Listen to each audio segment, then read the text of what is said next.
The Caipirinha is thought to have originated in Paraty, São Paulo, Brazil, and was thought to have first been used as a remedy to ease the effects of Spanish flu toward the end of World War I. Although this is Brazil's national drink, it has 100% reached classic status, and it has traveled the globe bar to bar. Any bar worth its salt should be able to make you a good Caipirinha. And I also just want to state that I have made a lot of different Caipirinhas on this channel before. Today we're going to be going with a more classic build.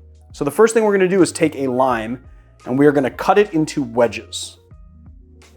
And what a lot of people say they like to do is to remove the white pith, because that white pith can produce a little bit of bitterness into your cocktail. Today I'm going to take out the pith just because I don't think I've done that on a video yet.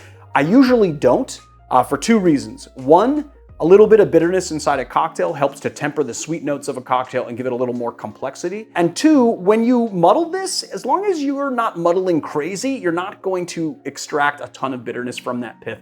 So really, I don't see it as a problem. But today, just because we'll do it. So we're just gonna take a sharp knife here. You know what, I'm actually gonna cut this a little bit. I'll make it a little easier. And then you're just gonna run the blade and cut it off. And so we're just gonna do that.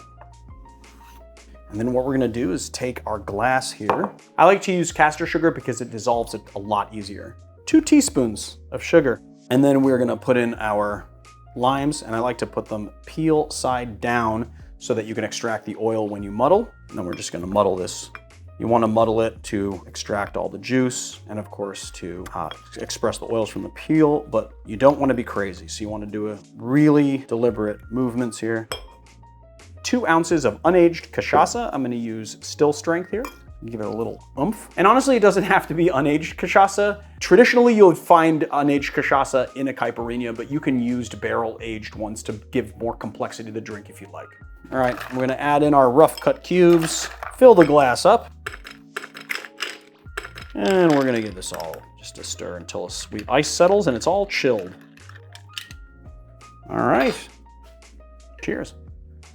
It's freaking amazing. It's a nice typical lime sour. You've got your lime, you've got your sugar, those are balancing each other out. We're using granulated sugar here, and some bartenders who make this opt for using simple syrup, which is going to give you a much more consistent cocktail. It's gonna be much more consistently balanced right off the bat. But I like to tout the virtues of using granulated sugar. I do that in my old fashioned as well. You get a little bit more evolution in the glass because not all of the sugar is going to dissolve right off the bat. And so what you have is a drink that evolves as you drink it. As the ice melts and it adds more water, the drink changes. And so really the first sip is a lot different than the last. But what's nice is that you have a range of balance in this cocktail. It's a little bit more tart and a little less sweet, and you get a little bit more of those tropical cachaça notes in the beginning of the cocktail. And then as it goes, it's a little bit more lime, candy, sugar, and then again, those tropical notes kind of informing that sweeter cocktail at the end of the cocktail, and it makes for this nice evolution.